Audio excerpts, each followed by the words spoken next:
അമേരിക്കയിലെ ലോസ് ആഞ്ചലസിൽ സംഘർഷം രൂക്ഷമാകുന്നു. കുടിയേറ്റക്കാരും സുരക്ഷാസേനയും തമ്മിലാണ് യുഎസിലെ രണ്ടാമത്തെ വലിയ നഗരമായ ലോസ് ആഞ്ചലസിൽ ഏറ്റുമുട്ടുന്നത്. അനധികൃത കുടിയേറ്റക്കാർക്കെതിരായ നടപടിയാണ് സംഘർഷങ്ങൾക്ക് വഴിയൊരുക്കിയത്.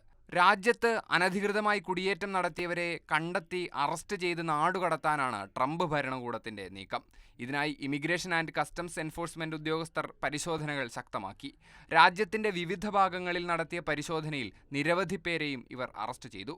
ICE ഉദ്യോഗസ്ഥർ കസ്റ്റഡിയിലെടുത്തവരെ വിട്ടയക്കണമെന്നാവശ്യപ്പെട്ട് പാരമൗണ്ടിൽ വെള്ളിയാഴ്ചയോടെയാണ് പ്രതിഷേധക്കാർ തെരുവിലിറങ്ങിയത്.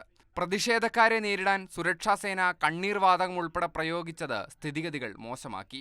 ഇതോടെ പ്രതിഷേധക്കാർ വാഹനങ്ങൾക്ക് തീയിട്ടു. സംഘർഷങ്ങളുടെ പശ്ചാത്തലത്തിൽ നിരവധി പേരുടെ അറസ്റ്റും രേഖപ്പെടുത്തിയിട്ടുണ്ട്. അതേസമയം പ്രതിഷേധം അടിച്ചമർത്താൻ നാഷണൽ ഗാർഡിനെ ഉൾപ്പെടെ പ്രസിഡന്റ് ട്രംപ് പ്രദേശത്ത് വിന്യസിച്ചിട്ടുണ്ട്. നാഷണൽ ഗാർഡിലെ 300 അംഗങ്ങളെയാണ് നിലവിൽ വിന്യസിച്ചിരിക്കുന്നത്.